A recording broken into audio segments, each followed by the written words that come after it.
আসসালামু আলাইকুম, স্বাগত চ্যানেল আই সংবাদে। সংবাদ কক্ষ থেকে আপনাদের সাথে আছি আমি আনিকা জাহিন।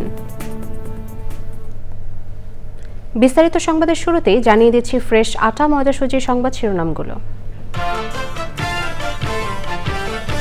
মাইলস্টোন স্কুলে বিমান বিধ্বস্তে আহতদের কয়েকজনের অবস্থা আশঙ্কাজনক। চিকিৎসা পদ্ধতিতে সন্তোষ জানিয়ে সিঙ্গাপুরের বিশেষজ্ঞদের কিছু পরামর্শ। মাইলস্টোন ট্র্যাজেডি সহ চলমান পরিস্থিতি মোকাবেলায় সরকার ব্যর্থ বলে রাজনৈতিক নেতাদের মন্তব্য। প্রধান উপদেষ্টার সঙ্গে বৈঠকে সবাইকে ঐক্যবদ্ধ থাকার তাগিদ। মৌলভীবাজারের লাঠিটিলা বনভূমিতে আছে বিরল বিপন্ন উদ্ভিদ ও প্রাণী। মানবসৃষ্ট নানা কারণে হুমকিতে দেশের প্রাকৃতিক এই বন। এবং মিরপুর হোম অফ ক্রিকেটে পাকিস্তানের বিপক্ষে তৃতীয় টি-20তে সন্ধ্যায় মাঠে নামছে বাংলাদেশ, প্রতিপক্ষকে হোয়াইট ওয়াশ করার মিশন।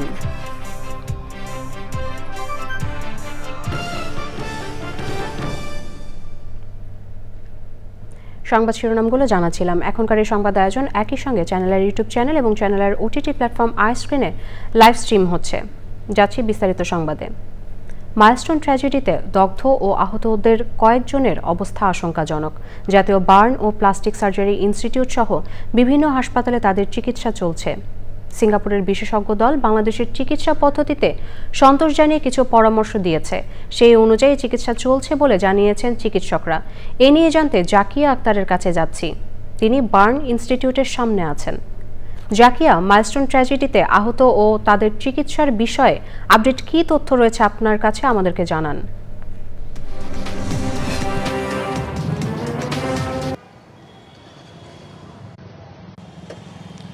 ধন্যবাদ আনিকা। যেমনটি বলছিলেন, আমি এই মুহূর্তে রয়েছি জাতীয় বার্ন ইনস্টিটিউটে। এখানকার যে সর্বশেষ অবস্থা সেটি হচ্ছে, আমরা যারা গণমাধ্যম কর্মীরা রয়েছি তারা কোনোভাবেই আসলে বার্ন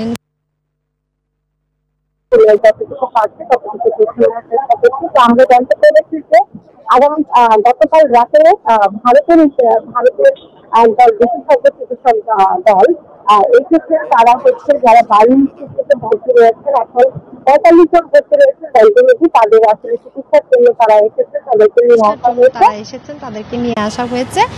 45 জন রয়েছেন, এর মধ্যে 30 জন রোগীর অবস্থা খুবই আশঙ্কাজনক। তো আর সবশেষ মিলিয়ে মাইলস্টোনে যে ট্র্যাজেডির যে দুর্ঘটনা, বিমান বিধ্বস্ত দুর্ঘটনায় এখন পর্যন্ত 32 জন মারা গিয়েছেন। তো এখন আমরা জানতে পেরেছি যে এখানে সর্বশেষ যেটি আপডেট সেটি আসলে জানতে হলে আমাদের 10টা বা 11টার জন্য একটি প্রেস ব্রিফিং রয়েছে। সেটির পরে আসলে আমরা জানতে পারবো জাতীয় বার্ন ইনস্টিটিউটের সবশেষ রোগীদের অবস্থা কী, সেটা হয়তো বা আমরা 11টার দিকে আপনাদের বুলেটিনে জানাতে পারবো। আর গণমাধ্যম কর্মীরা যেহেতু আসলে যেতে পারছে না ইনস্টিটিউটের ভিতরে, বার্ন হাসপাতালের ভেতরে, তো সেক্ষেত্রে আসলে পরিবার স্বজনদের সাথেও আসলে আমরা সেভাবে কথা বলতে পারছি না যে তাদের রোগীদের অবস্থা কী এবং তারা উন্নত চিকিৎসাগুলো আসলে পাচ্ছেন কিনা। তো রাস্তায় দাঁড়িয়ে আসলে যতটুকু আসলে আপনাদের আপডেট দেওয়া যায় ততটুকুই আমরা দিতে পারছি। ধন্যবাদ জাকিয়া আপনাকে। মাইলস্টোন স্কুল অ্যান্ড কলেজ ক্যাম্পাসের সামনে আছেন সহকর্মী সাদি মাহমুদ। আমরা সরাসরি যাচ্ছি তার কাছে। সাদি, মাইলস্টোন স্কুল অ্যান্ড কলেজের আপডেট কোনো তথ্য আছে আপনার কাছে, আমাদেরকে জানান।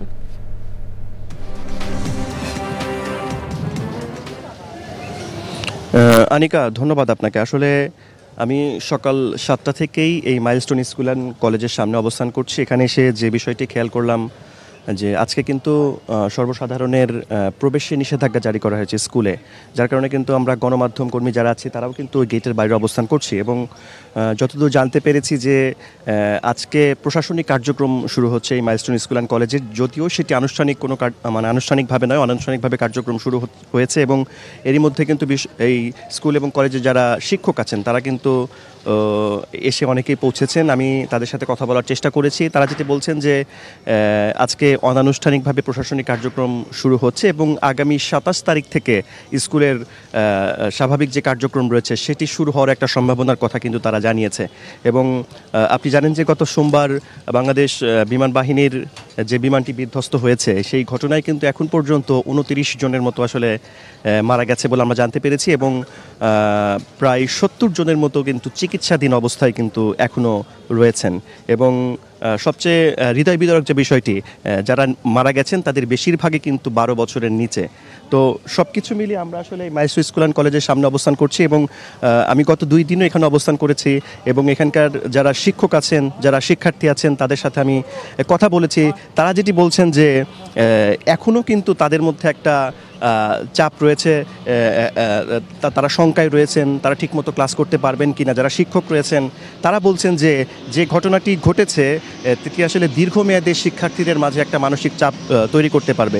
আনিকা, যেহেতু আপনাকে আরেকটু বিষয় জানিয়ে রাখতে পাই যে এই আশেপাশেই কিন্তু হযরত শাহজালাল আন্তর্জাতিক বিমানবন্দর, যার কারণে কিন্তু কিছুক্ষণ পরপরই কিন্তু এখানে কিন্তু বিমানের ল্যান্ডিংয়ের শব্দ পাওয়া যায়, যার কারণে কিন্তু শিক্ষার্থীদের মধ্যে এই ধরনের একটা কিন্তু শঙ্কা কাজ করা কিন্তু স্বাভাবিক বিষয়। তো শিক্ষকরা কিন্তু এই শঙ্কার কথা জানিয়েছেন যে পরবর্তীতে শিক্ষার্থীদের মধ্যে এই ধরনের একটা ভয় কাজ করবে, ভীতি কাজ করবে এবং কতদিন নাগাদ তারা এই ভয় ভীতিটা কাটিয়ে উঠতে পারবে সেটা কিন্তু প্রশ্ন থেকে যায়। তো সব কিছু মিলে আমরা আসলে এখানে অবস্থান করছি, মাইলস্টোন স্কুল অ্যান্ড কলেজের সামনে অবস্থান করছি এবং আজকে থেকে অনানুষ্ঠানিকভাবে প্রশাসনিক কার্যক্রম শুরু হচ্ছে। আনিকা, ধন্যবাদ সাদি আপনাকে মাইলস্টোন স্কুল অ্যান্ড কলেজের আপডেটেড তথ্য আমাদেরকে জানাবার জন্য। মাইলস্টোন ট্র্যাজেডি সহ চলমান পরিস্থিতি মোকাবেলায় অন্তর্বর্তী সরকার এবং আইন শৃঙ্খলা রক্ষাকারী বাহিনী ব্যর্থ বলে মন্তব্য করেছেন বিভিন্ন রাজনৈতিক দলের নেতারা। প্রধান উপদেষ্টার সঙ্গে বৈঠক শেষে সাংবাদিকদের তারা বলেন, সব কিছুর পরও রাজনৈতিক দলগুলোকে ঐক্যবদ্ধ থাকতে হবে। বিস্তারিত মির্জা ইমতিয়াজের রিপোর্টে। মাইলস্টোন ট্র্যাজেডিতে সৃষ্টি হওয়া পরিস্থিতি নিয়ে মঙ্গলবার 4টি দলের নেতাদের সঙ্গে বৈঠকের পর বুধবার আরও 13 দলের নেতাদের সঙ্গে বৈঠক করেন প্রধান উপদেষ্টা প্রফেসর মোহাম্মদ ইউনূস। প্রধান উপদেষ্টার বাসভবন যমুনায় বৈঠক শেষে দলগুলোর নেতারা সাংবাদিকদের সঙ্গে কথা বলেন। এ বিষয়ে কোনো গাফিলতি ছিল কিনা এই বিমান বিধ্বস্ত হওয়ার ঘটনার পেছনে, সেই সব প্রশ্ন স্বচ্ছতার সাথে তদন্ত করে দেখতে হবে। আমরা বিক্ষোভের প্রতি সংযম প্রদর্শন এবং ধৈর্যের সাথে পরিস্থিতি মোকাবেলার জন্য সরকারের কাছে আবেদন জানাবো। সরকারের কর্মকাণ্ডে এবং ভূমিকায় দেখা গেছে যে তারা এনসিপির প্রতি একটু পক্ষপাত দুষ্ট ভূমিকা পালন করছে। তো এই রকমের একটা অভ্যুত্থানের পরে এত বিপুল জনপ্রিয় এবং জনসমর্থিত সরকার যদি কোনো দিকে হেলে যায় তাহলে তাদের প্রতি জনগণের সমর্থন কিন্তু সরে যাবে। বিভিন্ন রাজনৈতিক দলের মধ্যে সৃষ্টি হওয়া ঐক্যে ফাটল ধরেছে বলেও মন্তব্য করেন নেতারা। যদি আপনি আমাদের সংস্কারও ভালো মতো করতে না পারেন, যদি নির্বাচনও আপনাকে দিয়ে একটা ভালো নির্বাচন না হয়, তাহলে অনুরোধ করব আপনি দায়িত্ব থেকে অব্যাহতি নিয়ে চলে আসেন। আগামী বছর জাতীয় নির্বাচনের মধ্য দিয়ে যাতে আমরা একটা গণতান্ত্রিক অভিযাত্রা নিশ্চিত করতে পারি, সেই পরিবেশটা সরকার তৈরি করবে। দেশের সার্বিক পরিস্থিতির উন্নয়নে দ্রুত নির্বাচনের তারিখ ঘোষণা করার দাবি জানান রাজনৈতিক দলগুলোর নেতারা। Mirza Imtiaz, channel I, Dhaka. BNP chairperson Begum Khaleda জিয়ার জরুরি স্বাস্থ্য পরীক্ষা করা হয়েছে। বুধবার গভীর রাতে রাজধানীর এভারকেয়ার হাসপাতালে বিভিন্ন স্বাস্থ্য পরীক্ষা নিরীক্ষা শেষে তাকে আবার গুলশানের বাসায় নিয়ে আসা হয়। বেগম খালেদা জিয়ার ব্যক্তিগত চিকিৎসক বিএনপির স্থায়ী কমিটির সদস্য ডাক্তার AZM জাহিদ হোসেন জানিয়েছেন, মেডিকেল বোর্ডের সিদ্ধান্ত অনুযায়ী তার কিছু পরীক্ষা নিরীক্ষা করা হয়েছে।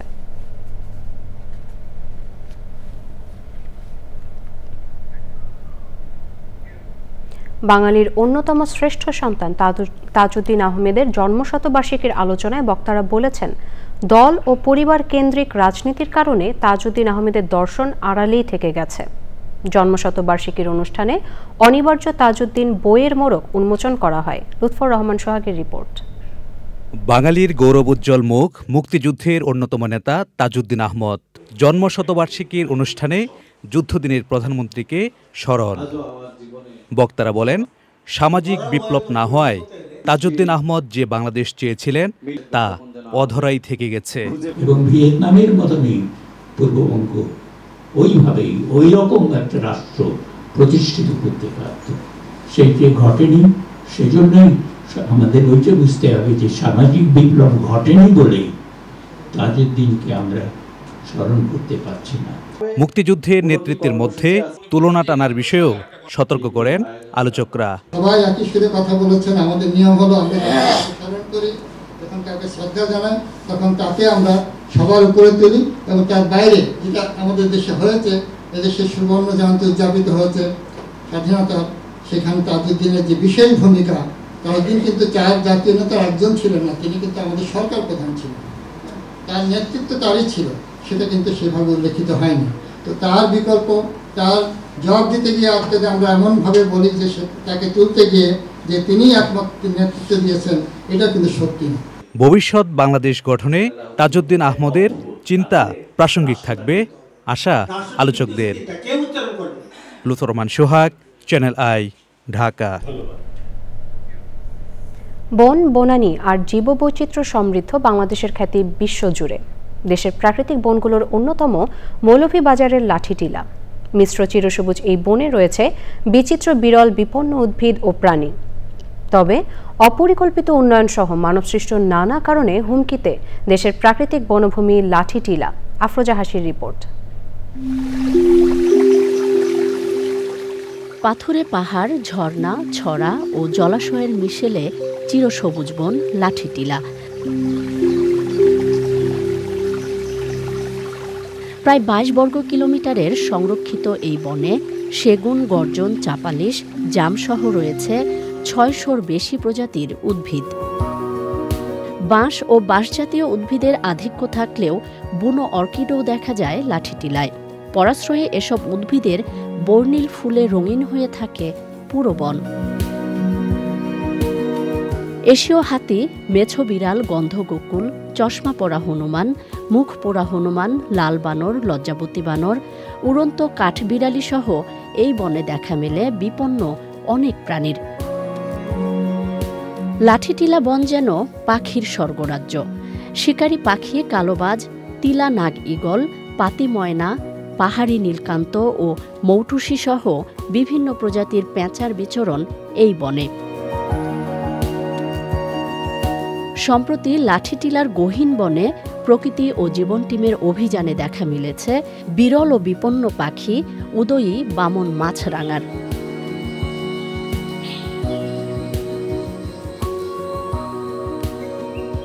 বর্ণিল প্রজাপতিদেরও উৎকৃষ্ট আবাসস্থল লাঠিটিলা।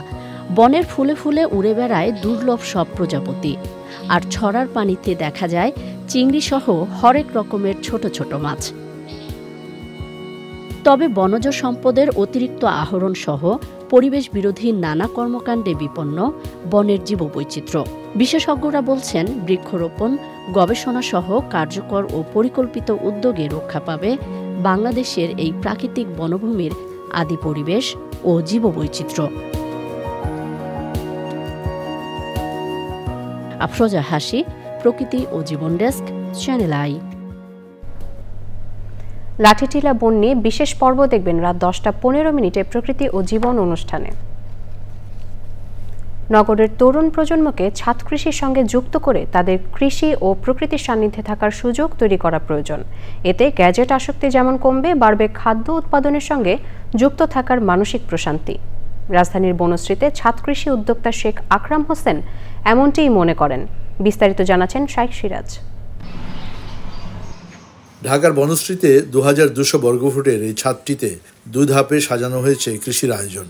সরকারি চাকরি থেকে অবসর নিয়ে উদ্যোক্তা শেখ আকরাম হোসেন কর্মব্যস্ত এবং সবুজের সান্নিধ্যে থাকার পরিকল্পনায় নিজ ভবনে করেছেন এই ছাদ কৃষি। চিন্তাটা কিভাবে আসলো যে আমি বাড়ির ছাদের উপর এরকম কৃষির আয়োজন করব? আমার বাপদাদার বাগান বাড়ি আছে, আমি বাগান প্রিয়, বাগান প্রেমী।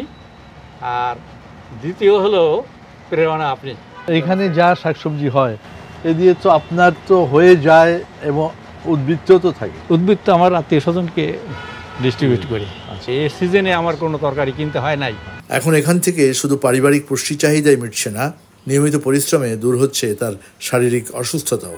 সকালবেলা 2 ঘন্টা এখানে কাজ করি, আমার ব্যায়াম করা হয়ে যায়। ডায়াবেটিসের রোগী হাঁটতে হয়, আমার হার্ট অপারেশন আছে, বাইপাস। তবে তার আশঙ্কা, নগরে বেড়ে ওঠা নতুন প্রজন্ম হারাচ্ছে কৃষি এবং প্রকৃতির প্রতি টান।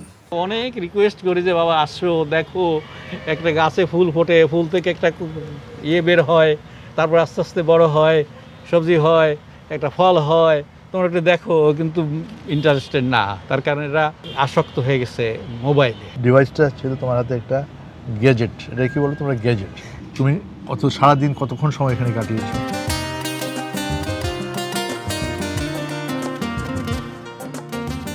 গতকালকে এটাতে 12 ঘন্টা 30 মিনিট। 12 ঘন্টা 30 মিনিট কাটিয়েছে। এটা গতকালকের না হিসেব?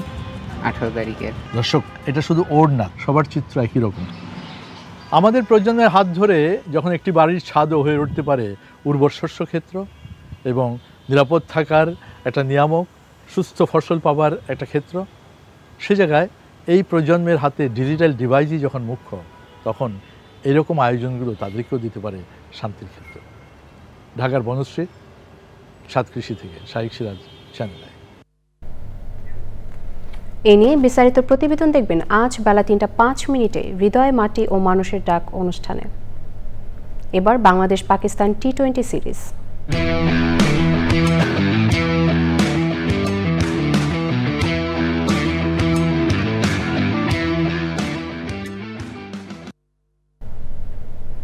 প্রথমবারের মতো সিরিজ জয়ের পর এবার পাকিস্তানকে হোয়াইট ওয়াশ করার মিশন নিয়ে তৃতীয় ও শেষ টি-20তে মাঠে নামছে বাংলাদেশ। মিরপুরের হোম অফ ক্রিকেটে ম্যাচ শুরু হবে আজ সন্ধ্যা 6টায়।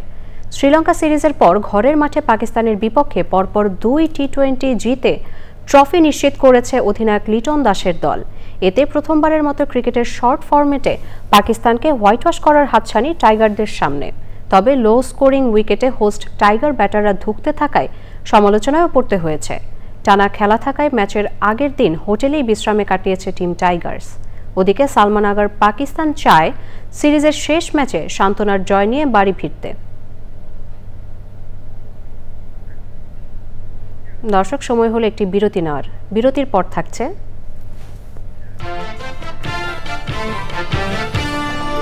এশিয়ান ক্রিকেট কাউন্সিলের বার্ষিক সাধারণ সভার মূল পর্ব শুরু আজ।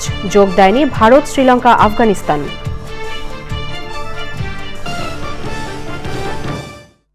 গাজায় আরও 100 ফিলিস্তিনি নিহত হয়েছে। এদের মধ্যে অনাহারে মারা গেছে 10 জন। ইসরায়েলের অবরোধের কারণে ফিলিস্তিনের গাজা উপত্যকায় সৃষ্ট ভয়াবহ খাদ্য সংকটে এই নতুন করে 10 জনের মৃত্যু হয়েছে বলে জানিয়েছে দেশটির স্বাস্থ্য কর্তৃপক্ষ। এদিকে গত 24 ঘন্টায় ইসরায়েলি হামলায় আরও অন্তত 100 জন ফিলিস্তিনি নিহত হয়েছে, যাদের মধ্যে 34 জন মানবিক সহায়তা নিতে যাওয়া মানুষও রয়েছে বলে জানিয়েছে গাজার স্বাস্থ্য মন্ত্রণালয়। সম্প্রতি বিশ্ব স্বাস্থ্য সংস্থা জানিয়েছে মার্চ থেকে মে মাসের মধ্যে প্রায় 80 দিন ধরে তারা কোনো খাবার সরবরাহ করতে পারেনি। পুনরায় সরবরাহ শুরু করা গেলেও এখনও তা প্রয়োজনের তুলনায় অনেক কম।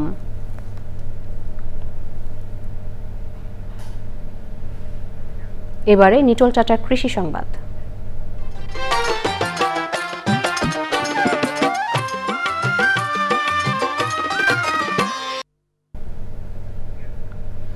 বাগেরহাটের মোরেলগঞ্জে 45 প্রজাতির দেশি বিদেশি আম গাছের বাগান করে তাক লাগিয়ে দিয়েছেন মোহাম্মদ রেজাউল আহসান।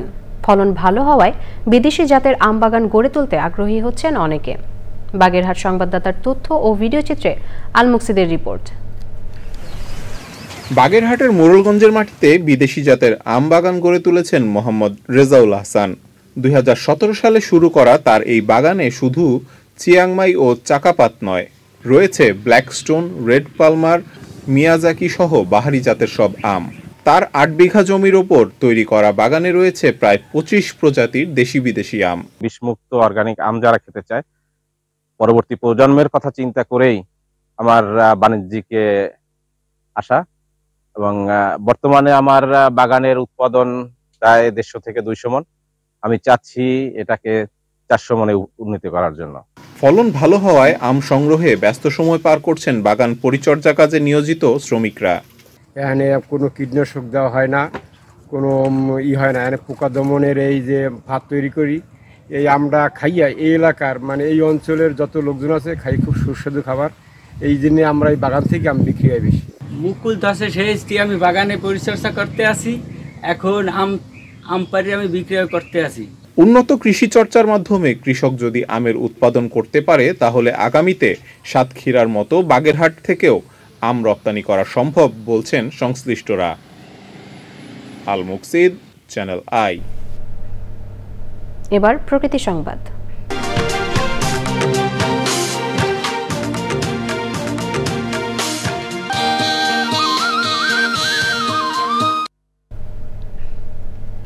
ফেনীতে চলতি মাসের বন্যায় 3 শতাধিক ঘরবাড়ি ক্ষতিগ্রস্ত হয়েছে। বানের পানিতে ভেসে গিয়ে নিশ্চিহ্ন হয়েছে অর্ধশত বসতঘর। মাথা গোঁজার ঠাঁই হারিয়ে মানবেতর জীবনযাপন করছেন ক্ষতিগ্রস্তরা। ইতোমধ্যে পুনর্বাসনের কাজ শুরু করেছে জেলা প্রশাসন। সংবাদদাতার তথ্য ও ভিডিওচিত্রে সৈয়দ মাদিহ অদিতের রিপোর্ট। নানান প্রাকৃতিক দুর্যোগের পাশাপাশি সাম্প্রতিক বছরগুলোতে দেশে বন্যার তীব্রতা ও ব্যাপ্তি বেড়েছে আশঙ্কাজনক হারে। বৈশ্বিক জলবায়ু পরিবর্তন ও ক্রমবর্ধমান উষ্ণতায় বরফ গলার সাথে পাল্লা দিয়ে বৃদ্ধি পাচ্ছে সমুদ্রপৃষ্ঠের উচ্চতা, যা বন্যা পরিস্থিতির অবনতিতে বিরূপ ভূমিকা রাখছে। এবার উজান থেকে নেমে আসা পাহাড়ি ঢল ও ভারী বৃষ্টিতে ফেনীর মুহুরী, কহুয়া ও সিলোনিয়া নদীর বন্যা নিয়ন্ত্রণ বাঁধ ভেঙে তলিয়ে যায় নিম্নাঞ্চল। এতে পানিবন্দী হয়ে পড়েন ফুলগাজী, পরশুরাম, ছাগলনাইয়া, ফেনী সদর ও দাগনভূঞার লক্ষাধিক মানুষ। পুনর্বাসন কেন্দ্রে কাটছে অনেকের অসহায় জীবনযাত্রা। যদি ঘর করে দে আমরা মাথা গোজার টাইয়ে পাইলাম। আমরা এখন অসহায় অবস্থা আছি। পিছনে আমার দোকান ছিল, মুহুরী নদীর ভাঙ্গিয়ে হঠাৎ করে আমার সবকিছু নিয়ে নিছে। প্রতিদিন আসি দেখি আর কিন্তু কোনো অবস্থা নাই। তবে পুনর্বাসন ইস্যুতে রয়েছে প্রশাসনের ধীরগতির অভিযোগ। ঊর্ধ্বতন কর্তৃপক্ষের কাছে মিনিস্ট্রিতে পাঠাবো, তখন আমাদের যে 48 টাকার ক্ষতি হয়েছে এদের পরবর্তী সহযোগিতা আমরা প্রশাসনিকভাবে ব্যবস্থা করব। এমন বাস্তবতায় ক্ষতিগ্রস্তদের তথ্য সংগ্রহ শেষে জরুরি পুনর্বাসনের আশ্বাস দায়িত্বশীলদের। যাদের ঘর ক্ষতিগ্রস্ত হয়েছে আমরা দ্রুততর সময়ে তাদের ঘরগুলো পুনর্নির্মাণের জন্য আমরা কাজ করব। আমরা চাই যে তাদের এই মানবেতর জীবনযাপন থেকে তাদেরকে দ্রুত তাদের বাড়ি ঘরে ফিরিয়ে দেওয়ার ব্যবস্থা করা হোক। জীবন জীবিকা রক্ষায় বন্যায় কবলিতদের দ্রুত আবাসন নিশ্চিতের দাবি স্থানীয়দের। সৈয়দ মাদিহ অদিত, প্রকৃতি ও জীবন ডেস্ক, চ্যানেল আই। এবার খেলার খবর।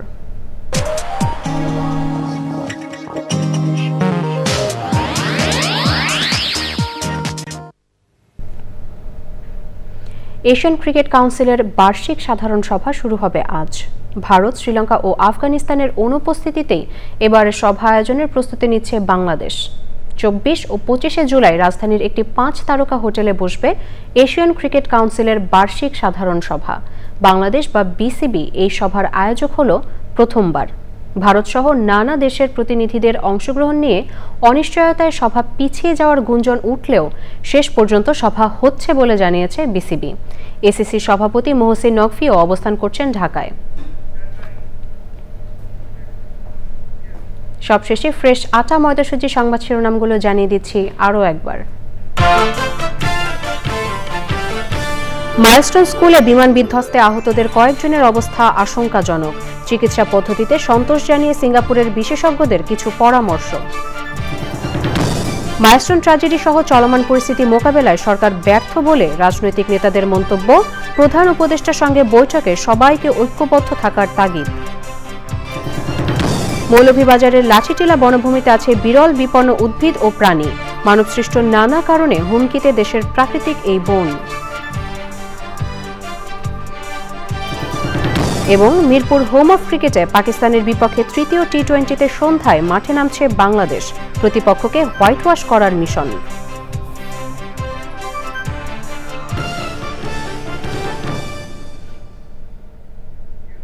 দর্শক, চ্যানেল আই সর্বশেষ সংবাদ জানতে ভিজিট করুন channelionline.com-এ। যুক্ত থাকুন আমাদের সোশ্যাল মিডিয়া প্ল্যাটফর্মগুলোর সাথে। এতক্ষণ সাথে থাকার জন্য সবাইকে অসংখ্য ধন্যবাদ।